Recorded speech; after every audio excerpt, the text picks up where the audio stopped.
guys, welcome back to another behind the scenes episode for Home Accents. By this time you know who we are, so we have no need of introduction. Chris Shoemaker, Jeff Sandler. Anyway, so this episode we're going to be discussing some of the things in episode 2, specifically the food references. Of course, we reference Fiddleheads. Here are some Fiddleheads right here. Don't know if you could see that or not. House plants. So Fiddleheads. What do you know? I mean, you grew up around here. Tell me about Fiddleheads. What do you know about Fiddleheads? I mean, why did people start eating ferns? Well, I don't know. That'd be a good thing to Google. I never really thought much about it. Just grew up all my life, and in the spring, you get those things. They'll grow. They call it a fiddlehead because it rolls right up like a scroll on the end of a fiddle. On the fiddle. So yeah. Fiddleheads, and you get it. You get it when it is actually a head, when the fern is curled right up. And before it unfurls. Right, and then it unfurls. It's a fern, and it can be when they're fully grown into the fern, they're 4 feet, sometimes 5 feet high.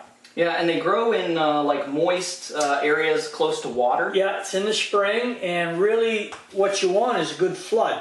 You need good flood waters. You want real nice cold water. You get them in May.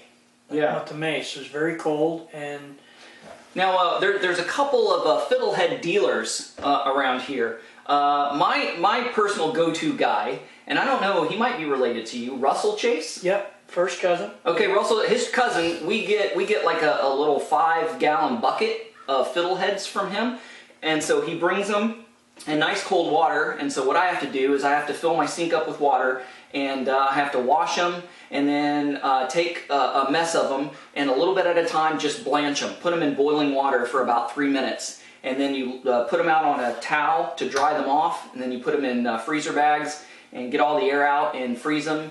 And that's how you preserve fiddleheads. And then you just go down to your freezer next time you want a mess, and just boil them up, cook them up. They're good. Yeah, yeah. And like we, salt and pepper and butter is one of my favorite ways. A lot of people like to eat them with vinegar.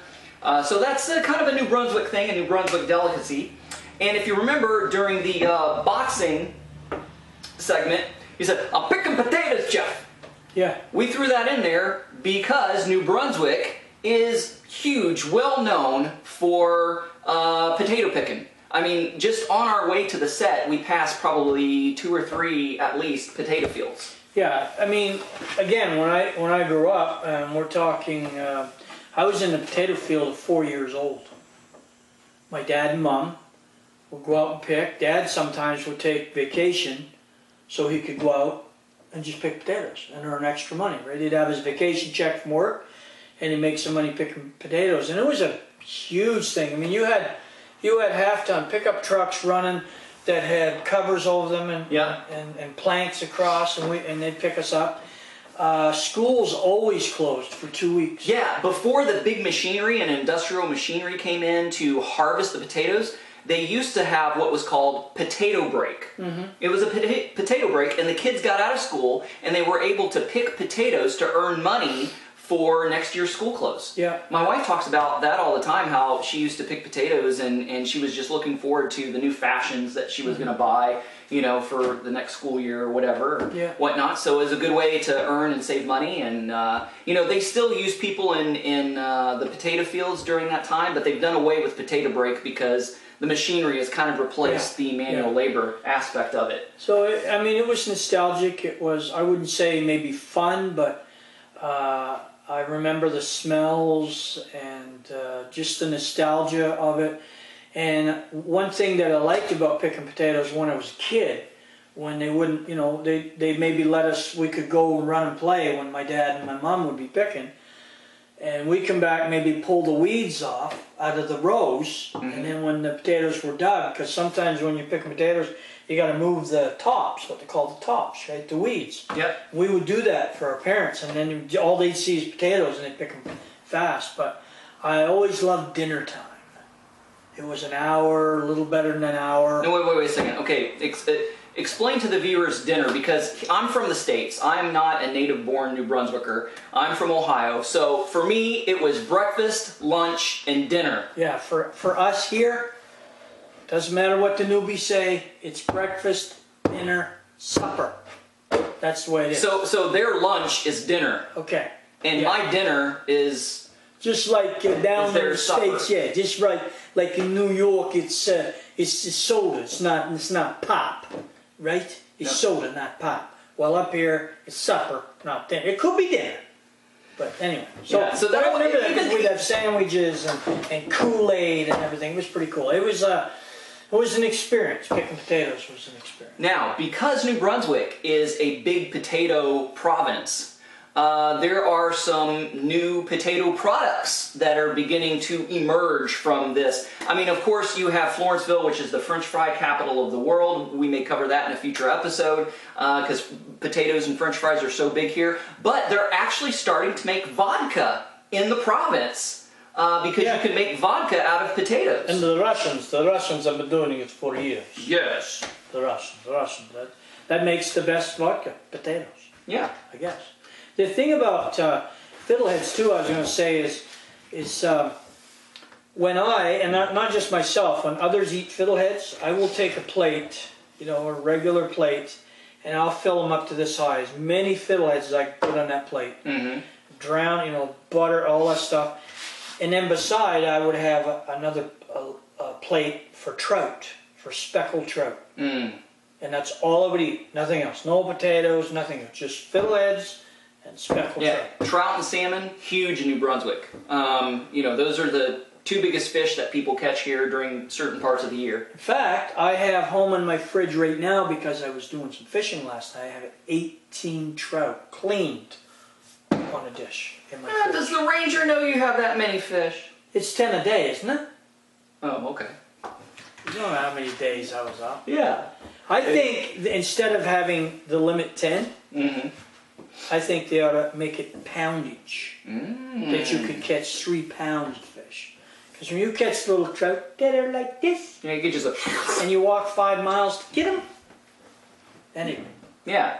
So we covered Fiddleheads, we covered potatoes. Now let's move on to the other food that was referenced in the second episode, Newfie steak. Now, being an outsider to New Brunswick and being from the States, Ohio, I was introduced to Newfie steak when I worked at St. John Valley Bible Camp down in Florenceville. And Marilyn Hurlbert, she was the cook there, and she was known for making Newfie steak. And the campers and the kids, they always loved it the day when they knew they were going to have Newfie steak. And really, before I started eating kosher, Newfie steak is a roll of bologna. I mean, I guess you could get beef bologna and be fine, but usually bologna is just a hodgepodge of beef and pork and chicken and all this kind of. Anyway, a roll of bologna, and it would be basted in brown sugar and honey, and it was Newfie steak, poor man's steak, and that's where I was introduced to it. So we had to throw it in an episode because that's a total New Brunswick thing. Yeah. So that's what we're trying to do. This whole part of this whole project is to accentuate or illuminate or whatever, plaster rock, the area, start going out around and just educate on uniqueness of the area. Now, one thing that we forgot to mention about Fiddleheads, it may not make your pee smell funny, but if you're a little plugged up, a little constipated, this is some fiber right here, and it'll make you go. It's good. And we were also talking about trout, just in walking distance, about maybe 50 yards away, a football field away. There is a trout pond where we used to go fishing when the guy who used to live here and own this place, Raymond Sisson, God rest his soul, we would come and fish in his pond and get some trout, fry them up on his cast iron stove and a cast iron skillet until the ends of the tails just curled up, and we would just smother them in butter and fry them up. And we would spend the night eating trout and talking, and 2, 3 o'clock in the morning. Trout is another big thing. There's this guy. He probably doesn't want me to mention him, but I'm going to mention him anyway. His name is Timothy Porter. I swear, this guy, I've never seen a guy who could catch fish like Tim Porter. I could spit on the sidewalk and he can throw a line and a hook and get a trout. It's crazy. I could probably beat him. I don't know about that. I don't know about that. I don't even have to spit and get one off the sidewalk. Insane. I mean, I never met such fishermen here in New Brunswick. Do you know who taught him? Let me guess, you. I'm just saying. Yeah, we'll have to ask Mr. Porter about that one. Anyway, so this was the Home Accents Behind the Scenes Episode 2 Food episode. Food. And so hope you enjoyed it. Hope you're enjoying all this edumacation that you're getting with not only the show, but the behind-the-scenes stuff to get a little bit deeper. You know, you got these shows like The Walking Dead, and then they have the show afterwards, The Talking Dead. Well, this is our version of The Talking Dead. So, yeah. Anyway, guys, we're signing off. Have a great day. See you next time on Behind the Scenes. A pastor and a rabbi walk into a bar. Beautiful New Brunswick. Be in this place. It's not just the drive-through province anymore.